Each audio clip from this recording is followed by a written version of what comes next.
That means that Joseph had the capacity to shake off, to detach from the way of the natural world.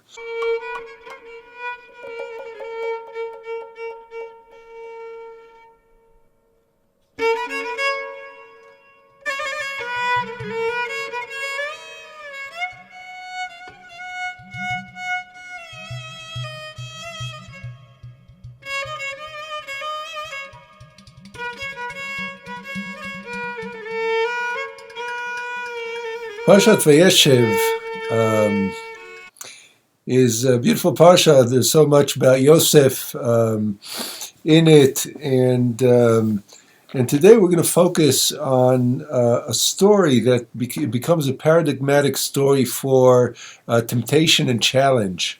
Challenge against one's own actually worse inclinations. And it's a story of Joseph and the wife of Potiphar, Eshet Potiphar, who Potiphar was his employer. Joseph is the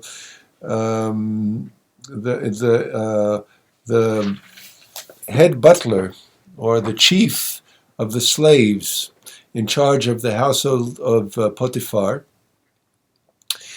And he's so trusted, he's so good at it, as we know about Joseph's character. He excels, and he has a knack for leadership.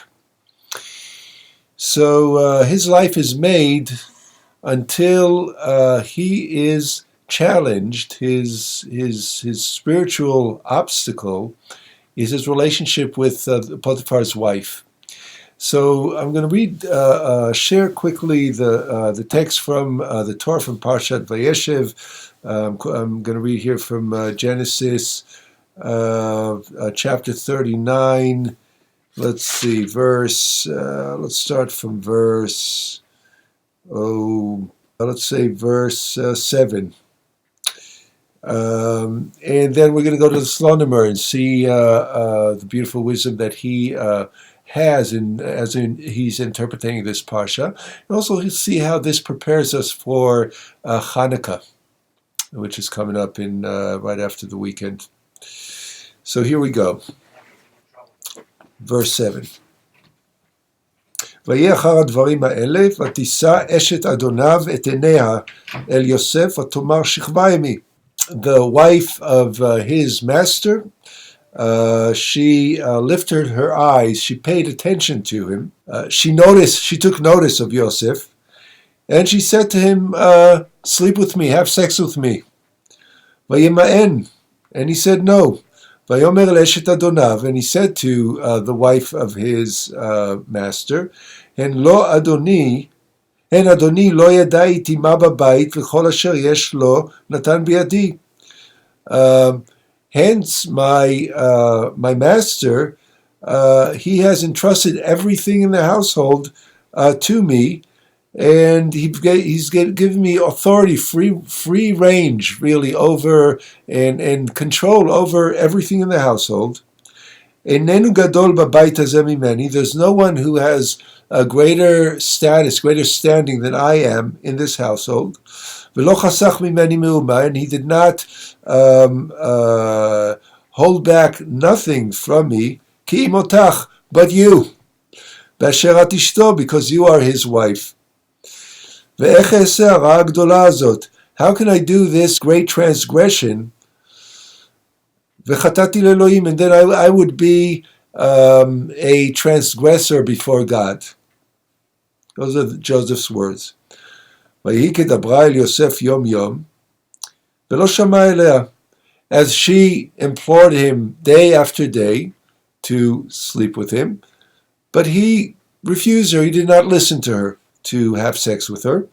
ויהי כהיום הזה, ויבוא הביתה, until this one day when he came to the house, לעשות מלאכתו, to do his chores, ואין איש מאנשי הבית שם בבית, and no one was in the house, but titpeseu bevigdo, and she grabbed his garment, le'moshichvaymi, and said again, sleep with me. And he, vayazov bigdo beyada, and he left his garment in her hand, literally. I guess he wiggled out of the garment. Vayanas vayetze achutza, and he fled and left the house, going outside, fled outside of the house. I'm going to stop here. What comes next is that she's so mad at him that she will claim that he tried to rape her. And she sets him up, and she says, look, I have a proof. He came to rape me, and as I started screaming, he ran out, but I have his garment as proof. And in fact, that is what lands Joseph in the prison. Eventually, he becomes the head of the chief of all the prisoners, and that leads, then later he interprets Pharaoh's dreams and becomes the head of second to the Pharaoh. So what we're reading here is the paradigmatic challenge in the Torah. The rabbis talk later about Joseph both as Tzaddik Yesod Olam in Mishlei, in Proverbs, when it says Tzaddik Yesod Olam, that a tzaddik is the foundation of the entire world. They're actually talking about Joseph. And the reason that he is this, archetype of tzaddik is because he withstood temptation. He was somebody had, his willpower was greater than his desire to fulfill a desire of the moment. So here's a Slotimer, and we're in Netivot Shalom. If you're new to this, if you do have the text with you, so we are on page Reish Nun Dalid in the second column, the column on the left. So before we jump into the Slotimer, what is a challenge? What is an internal challenge? When have you been at a place where you had a choice to do, to delay gratification or not, to have your short-term desire fulfilled versus, the better judgment of abstaining and rather seeing the bigger picture and keeping your integrity, your a sense of willpower, a sense of mastery over your own choices and action. What is that like for you? It does not have to necessarily be in the realm of sexual temptation.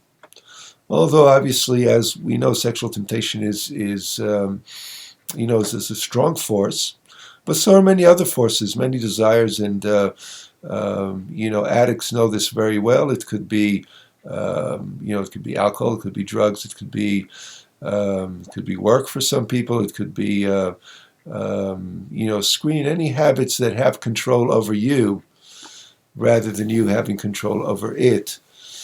Obviously, in this story, there's the added aspect of not wanting to betray the trust that has been placed, invested in Joseph.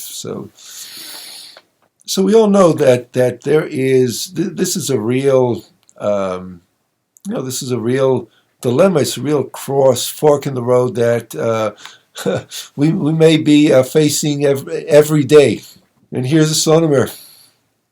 ועמידתו בניסיון הייתה רק בכוח שהתנער והתעלה לגמרי מן טבעיות העולם הזה. His ability to overcome this challenge, and the word for challenge in Hebrew is nisayon, by the way. So look at the connection between nisayon and the word vayanas, achutza, and he fled the house. Nisayon, vayanas, there's a connection there. And let me give it to you right now. The connection to Hanukkah is nes, miracle, right? So nisayon, vayanas, nes, you see that there's linguistically the deeper structure of the Torah here is linking all of those through the root nes, which means miracle. ועמידתו בניסיון הייתה רק בכוח שהתנער והתעלה. His ability to withstand this challenge was because he was able to shake it off, v'hitna'er, kind of jolt out of the grasp of the challenge. V'it'ala legamri, and he rose completely min tiv'iyut olam hazeh, from the natural forces, the natural desires, one could say, of this world. וכמו שאמרו חז"ל בראשית רבה in the Midrash, על הפסוק ויהי כהיום הזה ויבוא הביתה לעשות מלאכתו. As the sages said in the Midrash, on the verse ויהי כהיום הזה ויבוא הביתה, we just read that in the Torah, and it was on that day, the one specific day, the day, and he came to the house to do his chores. ותתפסהו בבגדו וינס, and she grabbed his garment, and he fled, ויצא החוצה, and he went out. קפץ בזכות אבות. That comes to teach us, say the sages in the Midrash, that he jumped on the merit of his forefathers, כמו דאמר ויוצא אותו החוצה, because this is similar to an earlier verse in a story of Avraham, where it says vayotze oto achutza, where it says that God took Avraham outside, and this is when Avraham is complaining that God had promised him progeny, and he has none, and he complains to God. He's talking to God, and God takes him outside and then says, "Look at the stars in the sky. Your descendants will be as numerous as the stars, etc." Shabi'u bazeh, al pi divrei midrash, and here's how the Midrash explains the connection between, and Yosef escaped outside, vayanas vayetze, and then in Avraham it says vayotze oto achutza. See that this connection of using the same word. So the Midrash explains it like this: vayotze oto achutza, vayomer abetna shamayma. So when Avraham God takes Avraham outside, outdoors, and says to him, "Look at the stars in the heaven and count them, and this is how many your descendants are going to be." Amar Rav Yehuda b'shem Rav Yochanan, Rabbi Yehuda said in the name of Rabbi Yochanan, she'ela oto lemala mikipat harakia, that God had actually elevated Avraham above the stars, elevated him up into the heavens. In other words, get this. It says that God says to Avraham, look at the stars, but it doesn't say from what angle.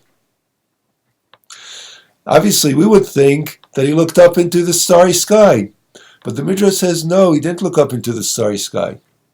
Actually, God yanked him up into the heaven and said, look down at the stars. He was above the stars.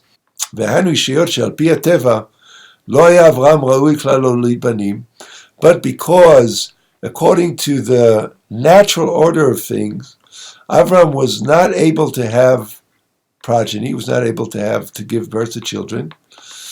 That's why the Holy One, this is all the Midrash, that's why God takes him above the heavens, above the star, meaning that he took him above the natural order of things. Shesham ein meniyah shiyu lo banim, because above and beyond the natural order of things, there would be no obstacle to him having progeny. So you see here that it's a matter of perspective, and although it's a matter of, this is an acknowledgement, the Midrash is acknowledging that there is the natural order, the world as we know it, but there is also a higher order. And here again, notice the connection to miracle. Miracle, by definition, is something that happens from a higher order. This is the intrusion of a higher order into the natural order. Let's follow this because it's beautiful, because it's all in that one little word, nes. Nes, miracle, nisayon, experience or challenge, and vayanas means to escape. So על דרך זה מדייק המדרש, מה דכתיב ביוסף וינס ויצא החוצה. So this is how the Midrash is being very inquisitive and specific about the words Vayanas vayetze achutza, and Yosef Vayanas escaped, Vayetze achutza, and he went outwards, outside. Shayad dai beomro Vayanas achutza. There's a superfluous, supposedly, word here. Vayanas vayetze. He escaped and he left outdoors. It could have said, and he escaped outdoors. Did not have to say he left, vayetze. So they ask, so why does it say vayetze? Ela lilamed shu b'zchut Avraham. It comes to teach that Joseph got the strength to withstand the temptation to handle this challenge in the merit of his great-grandfather Avraham, about whom it says that Avraham was vayotze oto hachutza, because of the word connection, right? Vayotze. V'shaya b'oto ofen kmo etzel Avraham, and that what happened to Avraham, that God had yanked Avraham to the level that's beyond the heaven, that also happens to Joseph here. Shekafatz v'nitala me'al chalalo shel olam, that he had to pull himself above and beyond the natural order of things. In other words, the natural order of things would be, if somebody is really insisting that you have sex, and this is your desire too, the natural order of things is to consummate that connection. It's willful. It is a rising above that nature that allows somebody to abstain. Again, the metaphor here is the story here is about sexual temptation, but this goes beyond sexual temptation. It is relevant to any other kind of challenge. כי הניסיון היה כל כך קשה עד שבמסגרת הטבעיות של העולם הזה בחללו של עולם לא היה יכול בשום פנים לעמוד בו. This was such a paradigmatic challenge for Joseph, that without that kind of grace, without that kind of leap, this quantum leap from the natural order of things to the higher order of things, Joseph would not have been able to actually withstand this challenge. ובאמת לא הייתה לו שום עצה, רק על ידי שקפץ בזכות אבות למעלה מכיפת הרקיע ויצא החוצה מחוץ חללו של העולם. And really, there was no other way for him but to follow in the footsteps of Avraham, his great-grandfather, who also had that capacity to plug in, I'm going to go a little interpretive now, to plug in to the higher order of things in order to manage a challenge in the natural order of life. That means that Joseph had the capacity to shake off, to detach from the way of the natural world. He was able to go beyond, to completely transform into another realm, another state of being. And that's what gave him the ability to withstand the challenge again. So this is the Slonomer.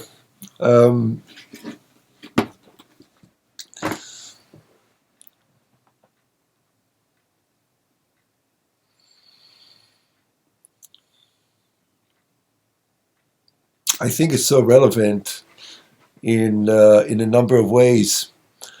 First of all, I can't not think about politics and the tension, the really paradigmatic tension between the forces that are right now in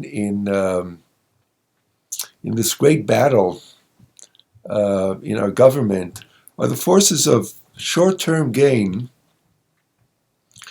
greed, greed for power, greed for money, greed for fame, selfishness, short-term gain, sort of narrow-minded kind of attitudes that are driven by really smallness, versus intelligence, principle, honor, dignity, good order, morals. The latest thing on the news now is that was an editorial in a evangelical magazine about finally calling out the powers of immorality. I'm not going to mention names, but certainly there is the immoral side. That speaks to living for the greed, the desire, and the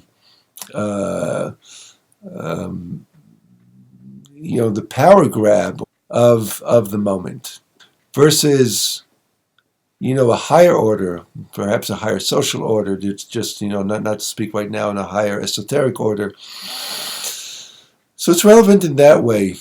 It's also relevant in the sense of living from a place of principle rather from a place of impulse. Principle versus impulse.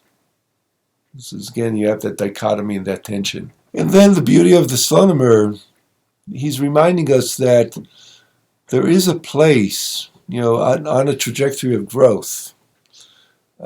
You and I are, hopefully every year, we're better, we've grown. We have more mastery of our, of our physical self, our emotional self, of our intellectual self, our principles. We're bigger, we're better.